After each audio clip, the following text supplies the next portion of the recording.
Hey guys, I'm Ben from AuthenTech, and today we're checking out 10 new features and updates that Insta360 has pushed out for their ONE R action camera, both for the 360 lens and the 4K wide angle mod. Now, huge thanks to Insta360 for sponsoring today's video. I've covered a lot on the ONE R in previous videos, and I warmly welcome all of these nice new updates Insta has been working on. I think it goes a long way knowing that Insta360 is constantly pushing out updates and features for this ONE R camera. It adds longevity to your investment. So let's jump right in. Number 1, we can now shoot in both 24 and 25 FPS, as well as the standard 30 FPS. Now, I personally shoot in 30 or 60 FPS, but I know that there's a lot of people out there who prefer the 24 frame rate for that cinematic film look.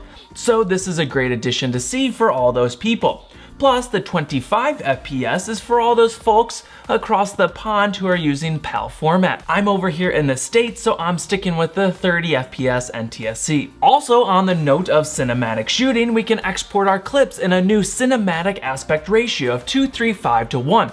It's that anamorphic widescreen look, and without getting too technical, this aspect ratio can help give you that professional, ultra cinematic movie theater look. Now, this is one of the biggest reasons why I love to shoot on my Insta360 ONE R with the 360 mod whenever I can, because as a content creator, I'm constantly producing videos for multiple platforms and different aspect ratios. This way I can export a 16:9 or cinematic 2:3:5:1 look for my YouTubes, and then instead of trying to zoom in and fill the frame of vertical video, which never looks as good, I go back to the ONE R app, reframe if needed, and then re-export that clip in vertical 9:16 aspect ratio, which is actually revealing more details in the camera frame. This goes the same for that new 2:3:5:1 aspect ratio. It's not just adding these fake black bars, letterboxing overlay on top of the footage. Instead, it's actually increasing that field of view on the edges to fill camera frame, and then exporting out with correct pixel resolution. This clip, for example, is 2256 by 960, 125 megabits per second bitrate. Number 2, the ONE R now boots up and powers on faster than before. This is a great improvement to see, as sometimes the action is coming in fast and we need to power up and get going. Number 3, the ONE R's wind reduction algorithm has been improved. Now we have 2 options in the camera settings, technically 3 with off, but the other 2 are voice boost and intense. Now, voice boost is where I leave mine on most of the time. This could be for the occasional talking to camera, reducing some background wind noise, and overall it sounds like this. So I'm down here at the lake, and this is a good time to test out some of those new audio features. Now, it's just a little bit windy down here, and this is an audio test. Audio test 1, 2, 3, 4. Intense is for those times you're in fast-paced action with heavy wind gusts and you want to focus on the sound of that motorcycle engine or biking down the mountain.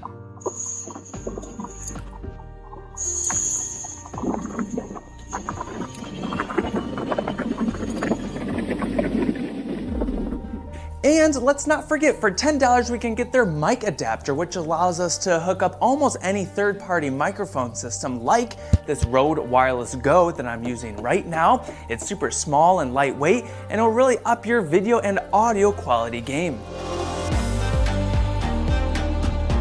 Number 4 is a biggie, and we can finally record in MP4 video format when shooting on the 4K wide mod. Now, there's a few key notes. First, this will only apply a basic stabilization, no flow state here. The main benefit of recording in MP4, this is perfect for those times you want to drop your video files right into your editing software and crank away on the edit. However, there are still some major benefits to recording in their .insv format, and this allows us to change the camera's field of view after the fact, plus varying levels of flow state stabilization. Basically, the more narrow field of view you want, the more pixel data their software has to apply even better stabilization. So again, if I record in their INSV file format, it's retaining a lot more data to play with, offering greater freedom in editing and exports. And remember, this is for both in their desktop studio app, we can toggle through and preview our field of view options, or when using their mobile app. This button cycles through ultra, wide, linear, narrow, and bringing us to number 5, we have a new field of view option. They're calling it POV+. It's uber wide angle. It's expanding the vertical field of view even wider. Now, I tried this when ripping around on my cycle board, and it's a pretty sweet immersive shot. And I purposefully included the 3-meter extended selfie stick in the frame so we can see just how much stabilization is being applied, and it still looks pretty smooth. Number 6, Shot Lab is where we can easily make these short creative videos. I like these for my Instagrams. Don't forget to follow me if not already. They're stop motion. I went walking for 2+ minutes, holding out the One R with the invisible selfie stick. Then in the app, use this theme, select the clip, tap and hold the person. Then the app will auto track and process the video in a stop motion looking video. It's straightforward and easy to do. Time flip is cool, and honestly, the first time I processed one of these, I was really impressed. After placing my back to the wall and swinging out the camera in this half orbit, after selecting 6 clips, the app auto found me as the main subject, motion tracked me to center frame, auto speed ramps the ins and outs, and then I just selected the order of clips, exported, and bam, very cool results.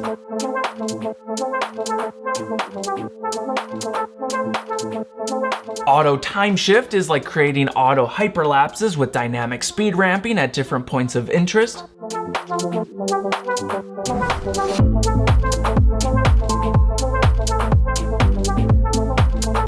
And a favorite of mine is their new Dolly Zoom, which creates that vertigo-like effect, pushing camera in or out on a person or subject.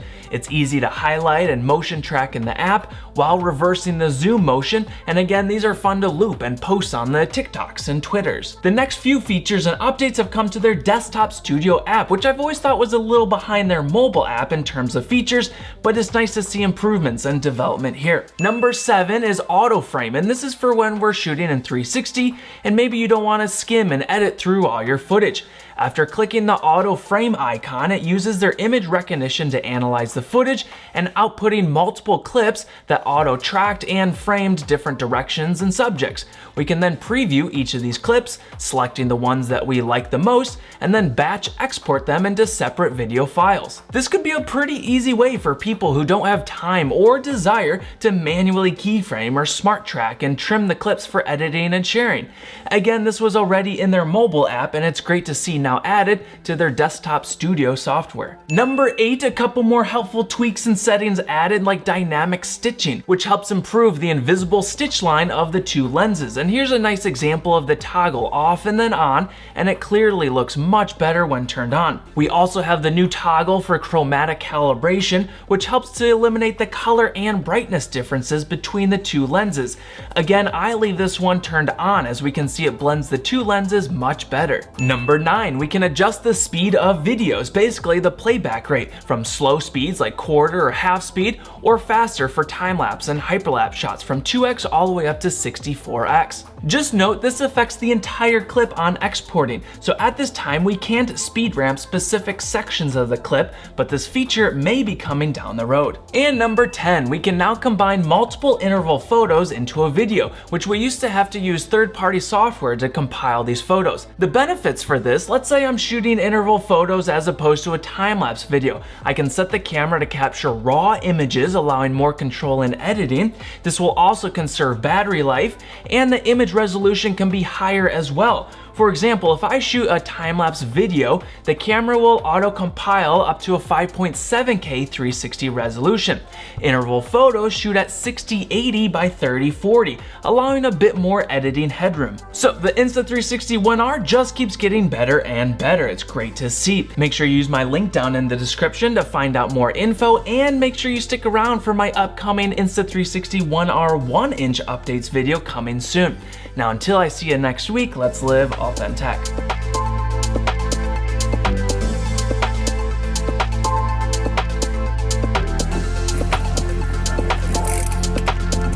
Nice, dude. That was sick.